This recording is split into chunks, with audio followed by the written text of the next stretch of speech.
दोस्तों, आपके पास भी कुछ ऐसी चीजें होंगी जिन्हें आप अपने लिए भाग्यशाली मानते होंगे और जिनकी तरफ देखकर आपको अपने जीवन में आगे बढ़ने की प्रेरणा मिलती होगी। पर क्या आप कुछ ऐसी चीजों के बारे में जानते हैं जो कि सिर्फ और सिर्फ लोगों के लिए तबाही लेकर आई हैं?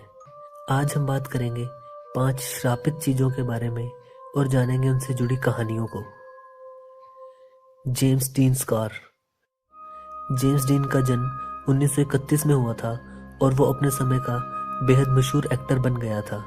पर माना जाता है कि जेम्स डीन की कार पोर्श 550 स्पाइडर एक श्रापित कार थी जो कि खुद डीन और दूसरे लोगों की मौत का कारण बनी थी। 1955 में फेमस मूवी स्टार वॉर्स के मशहूर एक्टर एलेक गिनिस ने डीन को उनकी कार में बैठने के बाद कहा कि उन्हें इस कार में बैठकर कुछ अजीब सा लगा और वो अगर इस कार को चलाते रहे तो अगले 1 हफ्ते में उनकी मौत हो जाएगी। और ठीक 7 दिन बाद डीन की एक्सीडेंट में मौत हो गई। एक्सीडेंट में कार काफी बुरी तरह टूट गई थी और उस टूटी कार को जॉर्ज बैरिस ने ले लिया। डीन ने यह कार जॉर्ज से ही कस्टमाइज करवाई थी। पर कार को गैराज में ले जाने के बाद वो कार जॉर्ज के एक काम करने वाले मैकेनिक की टांग के ऊपर गिर गई और उसकी टांग टूट गई। क्षतिग्रस्त कार के इंजन को ट्रॉय मैकहेनरी नाम के इंसान को बेच दिया गया और ट्रांसमिशन को विलियम एशरिन नाम के इंसान को बेच दिया और इन दोनों के बीच एक रेस हुई जिसमें दोनों ड्राइवर्स का एक्सीडेंट हो गया और मैकहेनरी की मौके पर ही मौत हो गई और विलियम मरते मरते बचे। इन एक्सीडेंट की बात सुनकर दोनों एक्सीडेंट ग्रस्त कारों को कैलिफोर्निया हाईवे पेट्रोल की कंपनी ने खरीद लिया और अपने गैराज में रख लिया। पर उस गैराज में उसी रात आग लग गई और सब कुछ जल गया, बस उन एक्सीडेंट ग्रस्त कारों को छोड़कर। उन कारों को वहां से ट्रक में ले जाया गया, पर वो ट्रक उन कारों के साथ कहां गायब हो गया इसका आज तक कभी पता नहीं चल पाया है। The anguished man. यह एक पेंटिंग है जिस पर एक काली परछाई का साया माना जाता है। यह पेंटिंग सीन रॉबिन्सन को उनकी दादी की मौत के बाद उनके सामान में से मिली थी। हालांकि उनकी दादी ने उनसे इस बारे में पहले बात की थी और कहा था कि यह पेंटिंग उन्हें उनके किसी दोस्त ने गिफ्ट करी है। जब से उनके पास यह पेंटिंग आई थी उन्हें हमेशा लगता है कि कोई काली परछाई रात को उन्हें देखती है। पर अपनी दादी की बातों को ना मानते हुए उन्होंने उस पेंटिंग को अपने घर में लगा लिया और पेंटिंग के लगाने के बाद शॉन का बुरा वक्त शुरू हुआ और उनकी पत्नी और उनका बेटा सीढ़ियों से बिना वजह गिरना शुरू हो गए और उनकी पत्नी को ऐसा आभास होता था कि कोई उनके बालों को छेड़ रहा है और घर के सभी लोगों को लगने लगा कि कोई काली परछाई उन्हें हमेशा देख रही है और एक इंसान के रोने की भी आवाज आने लगी। जब यह पेंटिंग पैरानॉर्मल रिसर्चर्स को दी गई तो इस पर उन्होंने रिसर्च भी की। 2 रिसर्चर आयन लॉमैन और जॉन ब्लैकबर्न इसको मई 18, 2013 में नॉर्थम्बरलैंड की चिलिंगम कैसल में रिसर्च के लिए ले गए थे। जब उस पेंटिंग से संपर्क करने की कोशिश की गई तो वहां का वातावरण एकदम से ठंडा हो गया और जहां पर वो पेंटिंग रखी थी उसके पास एक काली छाया आ गई। जब उस काली परछाई से कुछ सवाल पूछे गए तो जवाब में उसने वहां पड़े लकड़ियों के टुकड़ों को उठाकर फेंका और जिससे वो पैरानॉर्मल रिसर्चर इस निष्कर्ष पर पहुंचे कि वो उस परछाई से बात कर पाए हैं। और इस पूरी बातचीत में वहां पर लोमैन और जॉन अकेले नहीं थे, वहां पर 20 और लोग भी मौजूद थे। और दोस्तों, इस पेंटिंग के बारे में यह भी कहा जाता है कि जिस आर्टिस्ट ने इस पेंटिंग को बनाया था उसने इस पेंटिंग के रंगों को अपने खून के साथ मिलाया था और बनाने के बाद उसने आत्महत्या कर ली थी। Thomas Busby's stoop chair. बात 1702 की है जब थॉमस बसबी ने अपने ससुर डैनियल को अपनी मनपसंद कुर्सी पर बैठने के कारण जान से मार डाला था।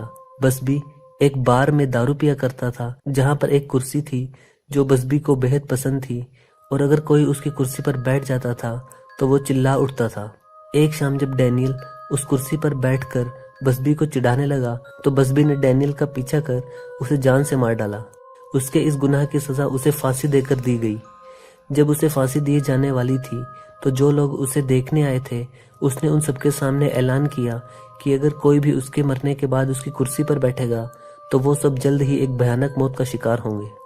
और बसबी की मौत के बाद वो कुर्सी उसी बार में रखी गई थी और जो कि लोगों की मौत का कारण भी बनी।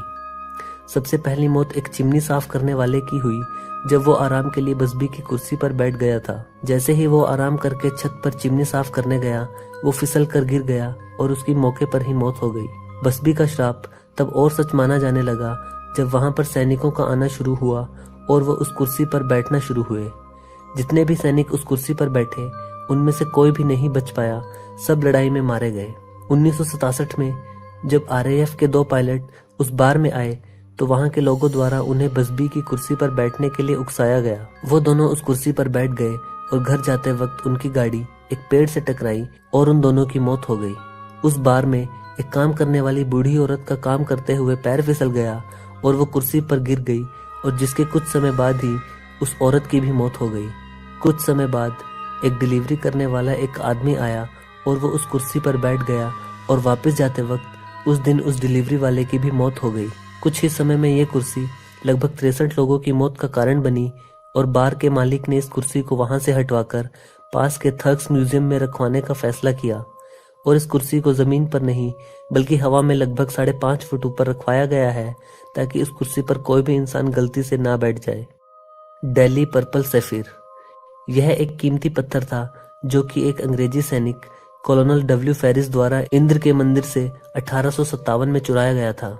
जब वो सैनिक इस पत्थर को लेकर अपने घर इंग्लैंड पहुंचा तो उसके साथ साथ उसके पूरे परिवार की तबीयत बिगड़ने लगी और साथ ही साथ अचानक से पैसों की बहुत ज्यादा दिक्कत भी आने लगी और तब उनकी हालत और भी ज्यादा बुरी हो गई जब उनके परिवार में से एक इंसान ने आत्महत्या कर ली। इस पत्थर को बदकिस्मत मानकर उसने इस पत्थर से पीछा छुड़ाया और 1890 में इस पत्थर का नया मालिक एडवर्ड हेरन एलन बना। कुछ समय बाद एलन भी जान गया कि इस पत्थर में कुछ अजीब है और शायद यह पत्थर श्रापित है। उसके एक दोस्त ने यह पत्थर उससे मांगा और यह कुछ समय उसके पास रहा। इस पत्थर के कारण उसका दोस्त भी बर्बाद हो गया और उसे इस पत्थर को वापस एलन को देना पड़ा। एलन ने यह पत्थर अपनी दूसरी दोस्त को दिया जो कि एक गायिका थी, पर इस पत्थर को रखने के कारण उसकी आवाज चली गई और वो कभी बोल नहीं पाई और कुछ समय बाद उसकी मौत हो गई। यह पत्थर फिर एलन के पास वापस आ गया। इस पत्थर को श्रापित मानकर एलन ने इसे अपने बैंकर्स को थमाया और कहा कि इसको उसकी मौत के लगभग 3 साल बाद खोला जाए। 1943 में एलन की मौत के बाद यह पत्थर एलन की बेटी द्वारा नेचुरल हिस्ट्री म्यूजियम लंदन में पहुंचा दिया गया और जहां पर इसे आज भी संभाल कर रखा गया है और इसे छूना मना है। एनाबेल, एनाबेल एक डॉल है जो कि एक मां ने अपनी बेटी डोना को सन 1970 में उसके 28वें जन्मदिन पर गिफ्ट के तौर पर दी थी। डोना उस समय अपने ग्रेजुएशन की पढ़ाई कर रही थी और अपनी सहेली एंजी के साथ एक घर में रहती थी। जब वो दोनों सहेलियां कॉलेज से वापस आती थी तो डॉल अपनी जगह पर नहीं मिलती थी।